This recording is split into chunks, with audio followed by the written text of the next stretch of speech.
You can walk into a room full of people, have perfectly normal conversations, and still leave feeling like you never really connected with anyone. Not because people rejected you, but because something inside you never fully relaxed. Why does that happen? Why do some people move easily through friendships, while for you, every connection feels strangely fragile? You might recognize this.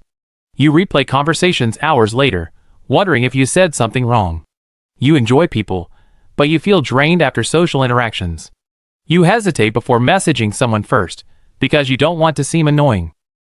And sometimes the strangest part, you can be surrounded by people who like you, and still feel like you're somehow outside the circle, as if everyone else learned a social rulebook that you never saw. If any of this feels familiar, you're not alone.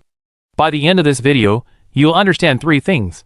Why some people develop this quiet difficulty with friendship. Why the pattern continues even when nothing is wrong anymore.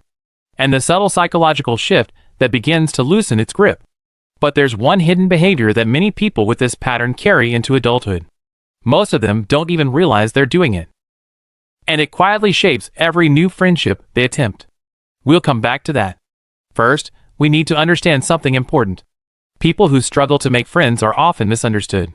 Others assume you're shy, or antisocial, or uninterested in people. But psychologically, that explanation is usually wrong. In many cases, the real issue is something psychologists call social hypervigilance. Your brain is constantly scanning the social environment for signs of rejection. Tiny signals most people ignore suddenly feel important. A pause in someone's reply, a neutral facial expression, a slightly delayed text message. Your mind instantly starts asking questions. Did I say something wrong? Did they lose interest? Did I make things awkward? This isn't because you're insecure. It's because your nervous system learned something early in life. Connection was unpredictable. Maybe affection was inconsistent. Maybe approval had to be earned. Maybe mistakes were criticized more than they were understood. So your brain adapted. It became very, very good at monitoring social safety. At first, that adaptation was protective. But as an adult, it creates a strange paradox. The more your brain monitors connection, the harder it becomes to actually relax inside one. And that shows up in ways most people never see. You might find it hard to initiate plans. Not because you don't want to, but because your brain quietly predicts rejection before it even happens. You may hold back parts of your personality early in friendships, waiting to see if it's safe. You might overanalyze small shifts in tone, or assume people are slowly losing interest, even when they're not. And sometimes you withdraw before people even have the chance to know you well. Not intentionally, but subtly, emotionally, because part of you is preparing for the possibility that the connection won't last. But here's where the story takes an unexpected turn. The very trait that once helped you navigate relationships might now be the thing making friendships harder. The sensitivity that once protected you is now exhausting you. Think about it. Friendship requires a certain level of emotional risk. You say something slightly awkward. You show enthusiasm.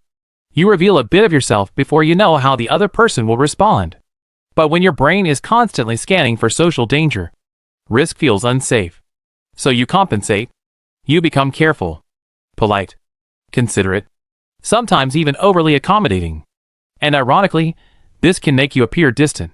Not because you are distant, but because you're regulating yourself so tightly that your natural spontaneity never fully shows. And people don't consciously notice this, but they feel it. The deeper mechanism behind this pattern is something psychologists often connect to attachment conditioning. Your early relational experiences taught your brain a specific rule. Connection must be managed carefully. You learn to anticipate emotional shifts before they happened, to read moods, to stay alert. Your brain became a relationship strategist. But friendship isn't built through strategy. It's built through relaxed emotional presence. Through moments where people are slightly imperfect together. Where conversations wander. Where awkward moments happen, and nothing bad follows. If your brain rarely experiences that safety, it keeps trying to manage the interaction instead of simply being inside it. Which leads to something subtle. You become very good at being liked, but not always at feeling connected. And that distinction matters. Being liked is about behavior. Connection is about emotional openness. One is controlled. The other is felt. Now here's the reframe many people need to hear. You weren't socially incapable. You weren't bad with people.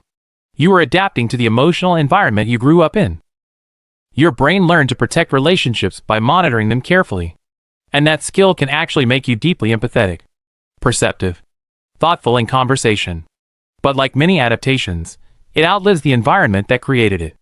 The same awareness that once helped you navigate unpredictable relationships can now prevent you from relaxing inside stable ones. So what changes this pattern? Not forcing yourself to become more outgoing. Not trying to mimic socially confident people. The real shift begins with something simpler.